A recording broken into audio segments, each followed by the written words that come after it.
Você conhece os seus direitos como consumidor? O Alesp Conecta de hoje recebe o advogado Bruno Talpai para esclarecer dúvidas sobre o assunto. Fique agora com a íntegra da entrevista. Primeiramente, muito obrigada pela sua presença, Bruno, seja bem-vindo.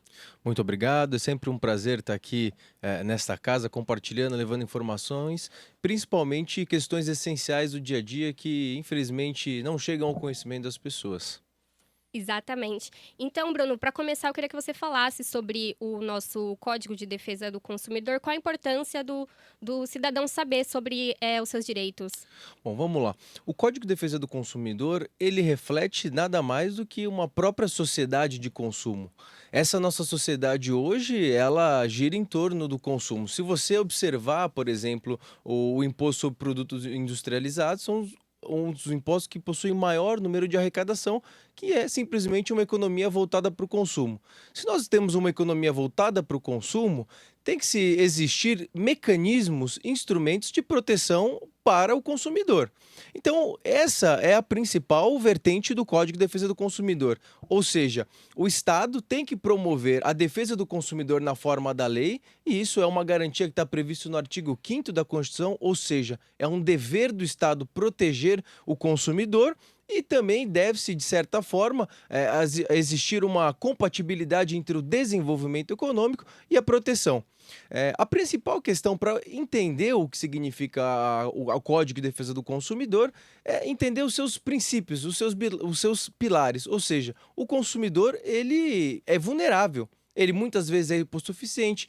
Comparando numa relação entre uma grande empresa e um consumidor, nós estamos numa posição desfavorável. Isso seja de um conhecimento técnico, de um conhecimento jurídico, da capacidade financeira e de compreensão. Então, o Código de Defesa do Consumidor ele vem para proteger essas relações de consumo de eventuais abusos de empresas. Vamos falar agora sobre compras na internet, né? A gente está no mundo que é movido pela internet e essa facilidade de comprar pela internet, não precisar ir até a loja física, né? Se locomover até o local da compra. Mas aí a gente, às vezes, faz aquela compra e se arrepende. Tem um período para troca? Como é que funciona essa questão? Bom, vamos lá. É preciso, logo de primeiro ponto, indicar que o Código de Defesa do Consumidor ele também é aplicável para as relações de consumo. Então, os mesmos direitos que você tem na compra de uma loja física, você também tem numa loja virtual. E esse direito ao arrependimento é muito comum, porque muitas vezes um produto ele não vem especificado da mesma forma. Se nós olharmos hoje uma propaganda, por exemplo, ela pode ter certos vícios, né? Ela pode não representar o que significa o produto. Vou colocar aqui o exemplo de um lanche que a gente olha, né? Ele tá lá todo bonitão, com Photoshop, chega na hora não é a mesma coisa. Suculento, né? Suculento, bonito, isso pode significar também em outros produtos. Então, você tem um período de 7 dias que é o período de arrependimento, que é justamente para você, se não gostou da compra ou se arrependeu, tem essa garantia ao consumidor justamente para preservar as relações de consumo. O prazo de troca é o mesmo para a loja física? O prazo de troca para loja física você tem, na verdade, difere um pouco, né? A troca de produtos, se eles tiverem vício, né? Porque você precisa fazer uma distinção. Esse direito ao arrependimento ele é independente de qualquer ponto. Agora, troca de produtos em lojas, se eles apresentarem um vício, vamos supor uma camiseta que você comprou que tem um furinho, né? Ela é um bem durável. Então você tem um prazo ali de 90 dias para fazer a troca. Se você comprou um produto, por exemplo, que é um bem não durável, vamos colocar uma comida, sei lá, um queijo, e ele estragou, sim, aí você tem um tempo de 30 dias, então pode variar. Mas para a internet em específico são 7 dias. Ok. E só mais um adendo, se o produto tiver um vício, né? Então vamos supor um furo na camiseta, esse tipo de coisa, você também aplica esse artigo de 30 ou 90 dias. Entendi. Então tem que ficar atento mais à especificação do produto, né? Exatamente. E o prazo para reclamar de defeitos? Que no caso dessa camiseta do furinho, mas e se a gente compra um eletrodoméstico, um eletrônico? Bom, o que eu queria trazer aqui, eu acho que é muito bacana, isso aqui, o Código de Defesa do Consumidor, se a gente souber 10 artigos, é pouco. A gente consegue resolver qualquer problema. Qualquer troca de produto, qualquer falta de informação, a gente consegue resolver. Se a empresa vai respeitar ou não, é um outro problema, né? Em relação à troca, eu vou trazer aqui um artigo super importante que é o artigo 26 do Código de Defesa do Consumidor. Eu sempre gosto nas entrevistas de ler esse artigo, porque você que tiver algum problema, você vai lá na loja e fala, olha, eu quero o Código de Defesa do Consumidor, que é obrigatório a empresa, a loja, ter um Código de Defesa do Consumidor disponível e atualizado para o consumidor ter acesso. Porque isso pode gerar algum tipo de multa. Então, você teve um problema, vamos colocar que você teve um problema na sua camiseta. Então, vamos lá. Aí você tem o artigo 26, o direito de reclamar pelos vícios aparentes ou de fácil constatação caduca em 90 dias, tratando-se de fornecimento de serviço de produtos duráveis. Tá aqui, tranquilo. Da mesma forma, um produto não durável, então você tem no artigo 26, primeiro, 30 dias, tratando-se de fornecimento de serviço ou produtos não duráveis. Então esse é um artigo-chave. Vamos supor que você comprou um liquidificador, quebrou, antes da garantia, né? Quebrou, você pode ir lá na loja e falar, olha, eu gostaria de trocar. Se se recusarem a fazer a troca, você pede o Código de Defesa do Consumidor. Se não for atendido, você pode requisitar até uma ajuda policial para fazer cumprir a lei. Perfeito. E vamos lá, a gente está no estabelecimento aqui, vou colocar uma situação aqui hipotética, e a gente acaba quebrando um produto do estabelecimento, da loja, que está no corredor, na prateleira, enfim. Como que a gente procede? Porque a gente, às vezes, se vê lá na loja e o gerente, enfim, alguém fala que a gente deveria pagar por esse produto que foi quebrado. Bom, um dos pilares do Código de Defesa do Consumidor é a informação.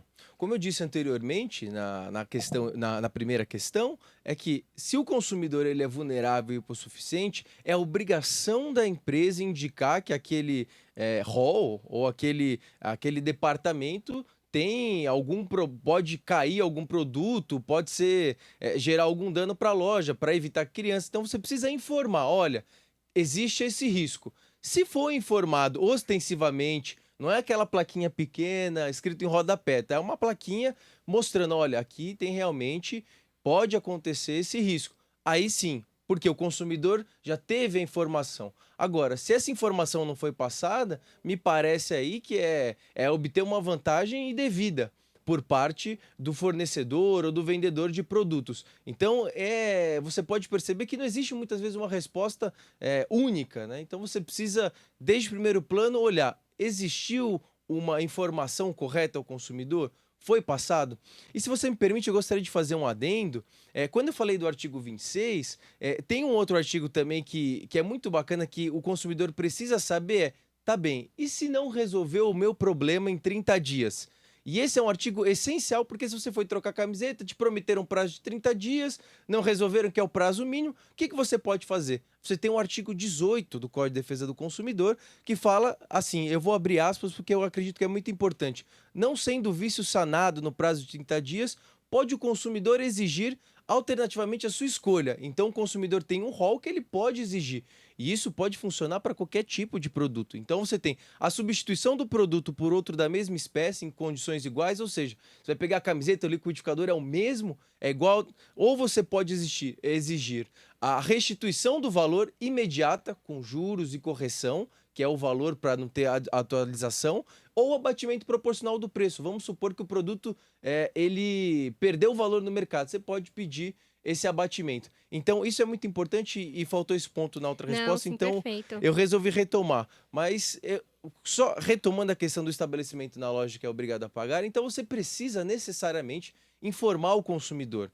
Então, e isso, a informação ela pode variar. Se você tem, por exemplo, a pessoa com deficiência visual, você precisa ter no chão uma informação para você para saber, pessoas com outros tipos de problemas com acessibilidade, então pode variar de caso a caso. Sim, entendi. Bom, muito importante você falar dessa questão do prazo, né? Porque tá no Código de Defesa do Consumidor, mas nem sempre as empresas cumprem, né?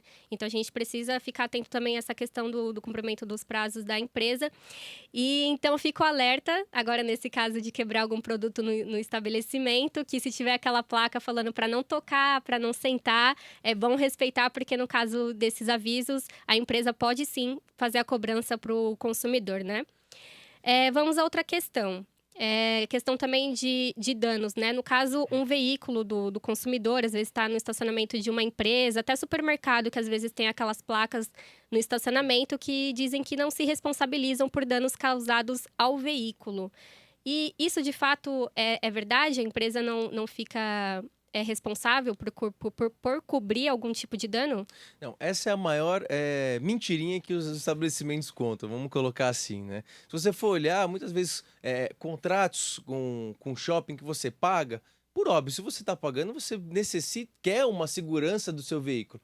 E a grande questão vem aqui e se for um estacionamento gratuito? Se você foi Sim. no mercado e foi gratuito?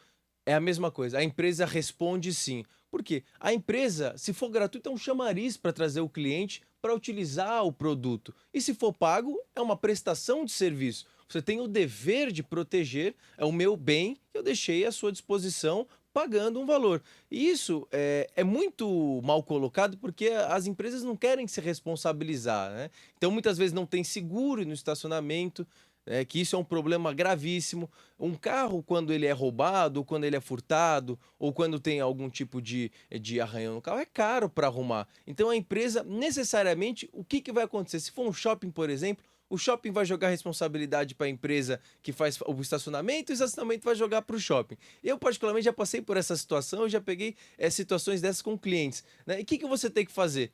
Se você teve o seu veículo com dano, primeiro, você fotografa, você tira foto, a placa, se estiver informando que não se responsabiliza, tira foto também, colha todas as informações e aí você vai usar uma coisa, um artigo que não está no Código de Defesa do Consumidor, mas é um entendimento dos tribunais, que é a súmula 130 do STJ. A empresa responde perante o cliente pela reparação de dano ou furto do veículo ocorrido em seu estacionamento. Então isso já é um ponto pacífico. Se você teve o seu veículo danificado, furtado, roubado no estacionamento, você tem direito e a empresa não pode se eximir da responsabilidade. Perfeito. Até porque, né, se a gente tá no estacionamento da empresa, a gente vai usufruir enfim, fazer uma compra no supermercado, por mais que seja gratuito, eles não podem colocar esse tipo de empecilho, né? Perfeito. Esse tipo de aviso, É. enfim. E o que mais incomoda, né? Eu acho que as pessoas que passam por essa situação é justamente na hora de resolver, porque você manda e-mail para um, passa para o outro, não resolve. Então, nesses casos, também é importante fazer um boletim de ocorrência para ter ciência do que aconteceu. Então, nesses casos, você acha importante fazer o boletim de ocorrência, porque, enfim, você acha que só procurar o PROCON nesse caso não resolveria? Olha, tudo é um conjunto de provas. Se o seu veículo foi furtado, foi roubado, é importante você fazer o boletim de Sim. ocorrência porque é uma questão criminal, né? Agora, notificar o PROCON também é importante, porque, queira ou não, é uma prestação de consumo. Primeiro, antes de você notificar o PROCON, o que é o interessante? Você conversar com a empresa. Então você fala, olha, empresa, o que aconteceu? Aconteceu isso. Você vai me ajudar a resolver? Muitas vezes as empresas resolvem. Tem empresas com boa índole, mas tem outras empresas que querem ficar enrolando o consumidor. Aí sim, se percebeu que existe uma enrolação, que não quer resolver ou que não vai resolver, você tem essa opção de reclamar para o PROCON. O PROCON, muitas vezes, ele é efetivo e muitas vezes não, porque é muito grande a sua demanda, então ele não consegue fiscalizar. E aí você tem meios alternativos hoje, que você pode procurar os juizados especiais, que até 20 salários mínimos, por exemplo, dano, você não paga advogado, você não paga custas, então você consegue ter essa forma de opção, mas sempre tentar negociar com a empresa, falar, me ajude a resolver. Não resolveu, você toma as medidas com os órgãos públicos. É uma questão de bom senso da própria empresa, né? Conversar, enfim, é sempre bom ter esse tipo de diálogo para evitar todo um processo jurídico, enfim. Bom, a conversa tá boa aqui, Bruno, mas a gente vai dar um pequeno intervalo aqui no nosso Alesp Conecta, mas a gente vai voltar com muita mais informação sobre os direitos do consumidor. No primeiro bloco, o Dr. Bruno Taupai explicou como proceder em caso de troca de produto e danos causados em estabelecimentos.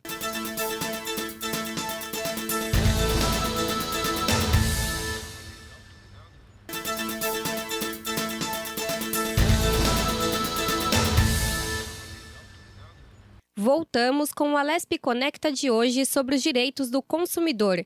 E nesse bloco, saiba quem contatar caso se sinta lesado. Bruna, a gente tem aqui uma dúvida muito importante, que é a questão de consumação mínima. Muitas pessoas reclamam, os clientes reclamam, às vezes você tem que ir para um lugar e consumir um produto que às vezes você não quer consumir, mas tem que ter essa regra imposta pela empresa, né? Como é que funciona essa questão? É permitido colocar uma consumação mínima? Não, a consumação mínima é proibida. ela se equipara a uma venda casada. É muito comum isso hoje em casas noturnas, você fazer essa consumação mínima para atrair até para a empresa ter uma renda maior, no caso, né? Mas é uma prática proibida, inclusive ela é uma prática abusiva. O Código de Defesa do Consumidor, mais uma vez, esse é um dos 10 artigos que eu vou trazer aqui, que são muito importantes para quando você for numa casa noturna e falarem que você tem que ter uma consumação mínima, você vai falar: não, olha, o artigo 39 é vedado ao fornecedor de produtos ou serviços, dentre outras práticas abusivas, condicionar o fornecimento de produto ou de serviço ao fornecimento de outro produto ou serviço, bem como sem justa causa, limites quantitativos. Ou seja, para você usufruir da casa noturna, por exemplo, você precisa consumir mínimo. Qual que é a sugestão das casas? Coloca um preço fixo. Você não faça essa venda casada, coloca. Para entrar é tanto, é 50, 100 reais, e para você consumir, você consome o quanto você quiser. Eles tentam fazer isso como uma forma para atrair, mas na verdade é uma prática proibida, né?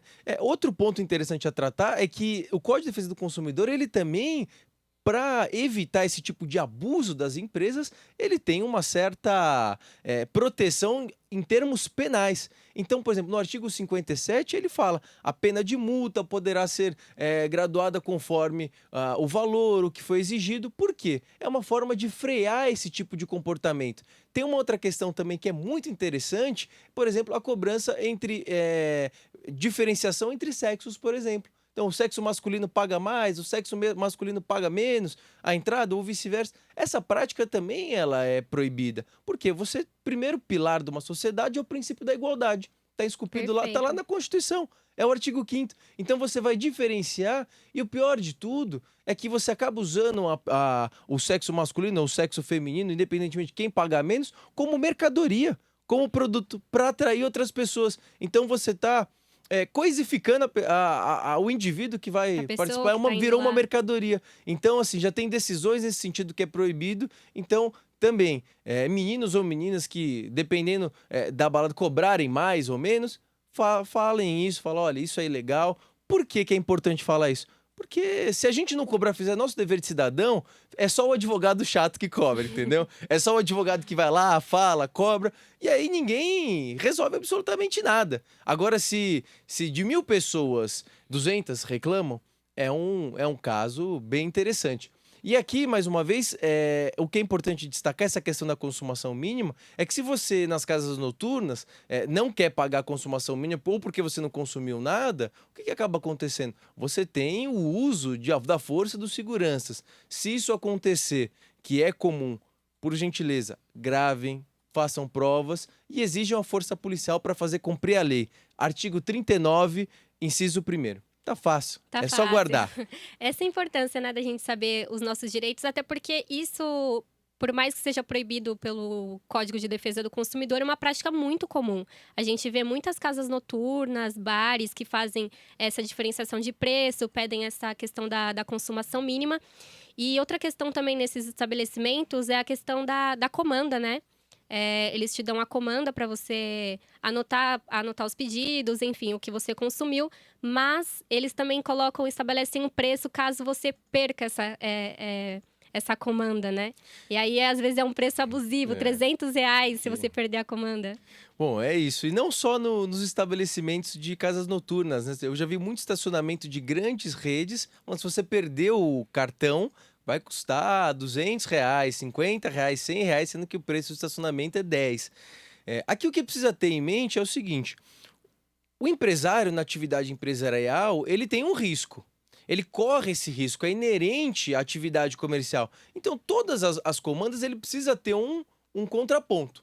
Então, vamos supor, se você acabou de entrar numa festa, numa casa noturna, essa comanda ela tem que ter o seu RG, as pessoas. Então, o bar tem que fazer o comando, tem que ir para o sistema deles, é responsabilidade da empresa. Se você, por outro lado, perdeu a comanda, você também, a questão do consumidor não é só coisas boas, você também tem um ônus. Ou seja, você não precisa informar: olha, eu perdi minha comanda. No momento em que você perceber. Por quê? Se o estabelecimento cobra por uma comanda que foi perdida, se você não consumiu nada, você vai ter mais uma vez uma cláusula abusiva. E aí eu vou usar de novo o artigo 39, inciso 1º.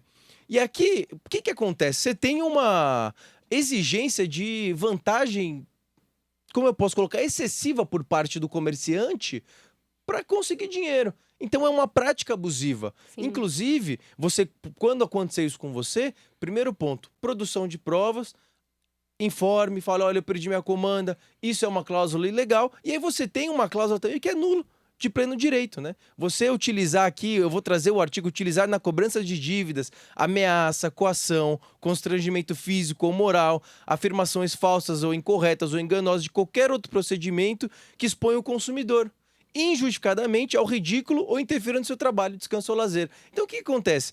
Isso daqui está caracterizado como crime no Código de Defesa do Consumidor. E o que acontece é, se você perde a comanda, muitas vezes você pode ter esse tipo de coação física, esse tipo de coação moral. Então o Código de Defesa do Consumidor está ali para te proteger. Chame a Polícia Militar, que nós esperamos que ela deva saber fazer, né? Sim. Conhecer pelo menos o Código de Defesa do Consumidor, que é uma obrigação legal conhecer para fazer cumprir a lei, né? Se acontecer isso com você, documente, denuncie ao PROCON, faça um informativo ao Ministério Público, porque vai instaurar um inquérito, ou seja, um procedimento para verificar se houve abuso ou não da empresa, para ser penalizada. E aí você tem aqui para os dirigentes até multa, até detenção. Então isso é muito sério. E a gente não leva em consideração a importância do Código de Defesa do Consumidor. O tempo inteiro nós estamos consumindo. O tempo inteiro a gente vai no almoço, a gente sai, a Exato. gente toma um café. Então, isso é algo tão básico que é deixado de lado, por exemplo, nas escolas. Eu sempre falo isso. São 10 artigos que você precisa saber. Com 10 artigos você resolve qualquer problema. Resolve a sua vida, né?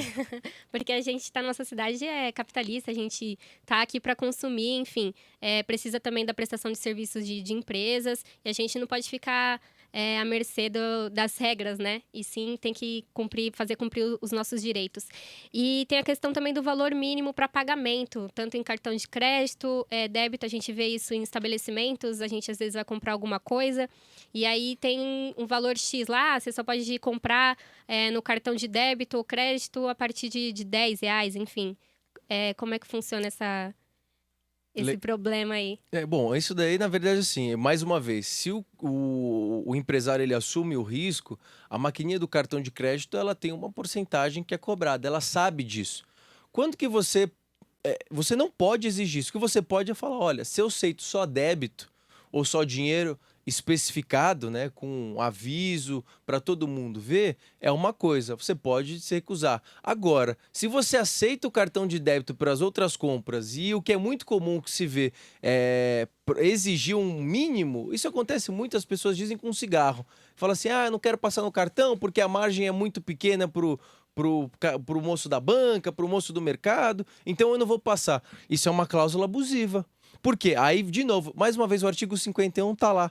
Estabeleçam obrigações consideradas abusivas que colocam o consumidor em desvantagem, ou seja, incompatíveis com boa-fé ou equidade. Ou seja, o empresário ele assume o risco, então ele não pode exigir nenhum valor. Primeiro porque ele vai estar exigindo um valor diferente do que é cobrado na prateleira, e isso já é ilegal, porque se você coloca um valor de R$ 10 e cobra 12 para passar na maquininha, você tem aí um contraponto, você tem a utilização de meios para ter vantagem excessiva dentro do produto. Agora, nada impede de você, no pagamento no dinheiro, à vista, você ter um desconto. Isso é da prática comercial. Mas repassar ao consumidor um ônus que não deveria ser do consumidor, mas sim do empresário, isso sim é ilegal. Ah, perfeito, porque até então a responsabilidade é do comerciante, né? Se ele fez a contratação do serviço da maquininha, ele que arque com o valor da taxa, né? É o Exatamente. correto.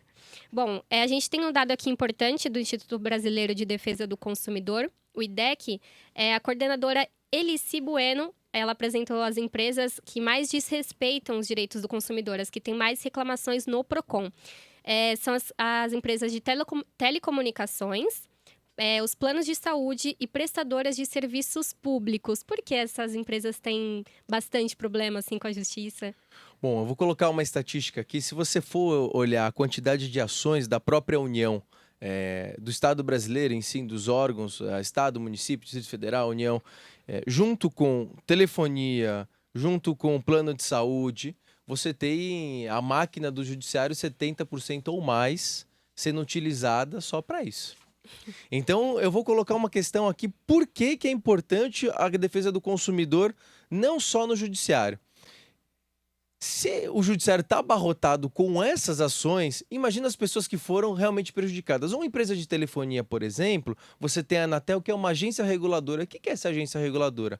É um órgão criado pelo governo, porque não é um serviço que é prestado diretamente pelo público, para fiscalizar. Então, o que ela vai fazer? Ela vai olhar os contratos, vai ver se está ok, vai ver se as cláusulas do contrato não são abusivas, se o preço cobrado no mercado está de acordo com os parâmetros estabelecidos. Só que muitas vezes as agências reguladoras, que são essas pessoas, esse órgão do governo que cuida, ela está movida por interesses de pessoas que fazem parte das telecomunicações. Então, um dirigente, por exemplo, ele pode ser indicado a um cargo que se chama ad notam, um termo jurídico, ou seja, você vai lá e indica a pessoa para a agência reguladora, é um cargo de confiança. Então, eu vou lá, eu tenho poder político, eu indico. Então, você concorda que pode ter uma cooptação? Então, um pode se ajudar. Se você for olhar as empresas de avião, por exemplo, hoje você tem uma briga muito grande em relação a isso. As empresas de telecomunicação também. E o consumidor acaba ficando, de certa forma, vulnerável em relação a isso. Então, você tem aí todo esse grande problema com as agências reguladoras, que muitas das vezes elas não conseguem barrar esse tipo de abuso. E aí faz parte agora do consumidor ir no Procon, fazer uma denúncia se houver algum crime ao Ministério Público, crime contra a economia popular, crime contra a economia financeira. Você precisa denunciar isso. Como é que eu faço, Bruno? Vai lá no site do Ministério Público, você consegue fazer isso. No site do Procon você consegue fazer isso. Cobrando no dia a dia, exigindo o seu direito, exercendo a cidadania. Esse é o primeiro ponto para a gente começar a diminuir essa discrepância. Porque o consumidor, ele olha, ele fica incrédulo. Porque ele liga, não resolve absolutamente nada. Ele liga lá na companhia, a companhia não responde, são milhões de protocolos e, infelizmente, tem que recorrer à justiça. E eu digo aqui mais uma vez, se não resolver com o Procon, com os outros órgãos de governo, vá ao juizado especial civil. Não precisa de advogado até 20 salários mínimos. Alguém vai te atender, vai fazer sua ação, vai julgar. Hoje em dia é rápido, você tem ações aí em 3, 4, 5 meses, você já consegue resolver o seu problema. E muitas das vezes, a grande maioria das vezes, a empresa realmente está errada. Então, procure, exerça a cidadania, saiba desses artigos e cobre. Isso é o mais importante, porque se de 100 pessoas apenas 1, 2 cobrarem, não vai resolver. Agora, se 20, 30 cobrarem, de fato, as coisas vão começar a mudar. Precisa dessa pressão popular. Ok, eu só queria que você finalizasse falando sobre esse acesso à justiça, né? Porque muitas vezes a gente não tem dinheiro para pagar o advogado, então o Procon você pode ir lá procurar o Procon que funciona. Você não precisa pagar um advogado particular para resolver o seu problema, né? O Procon, na verdade, você faz a denúncia. Ó. A questão você vai no juizado especial civil. Você vê qual que é o mais perto da sua região. São pequenos juizados em que vai ter um atendente. Você marca um horário, tem um atendente, ele te atende, olha o seu caso, examina o caso e vai fazer uma ação para você. Você comparece à audiência de conciliação e depois de instrução de julgamento com o juiz e resolve o caso. É muito simples. Juizado especial civil, informe-se. É muito importante. Obrigada. Vamos finalizar então aqui mais um Alesp Conecta com o Bruno Taupay. Muito obrigada pela sua presença, Bruno. Eu que agradeço, é sempre um prazer estar aqui. Espero ter esclarecido alguns pontos. Muito obrigado. E se me permitem, claro, na minha página Bruno Taupay, lá no Instagram também, Taupay Bruno, tá feito o convite, acompanhando o meu trabalho. Perfeito, então. Obrigada, até a próxima.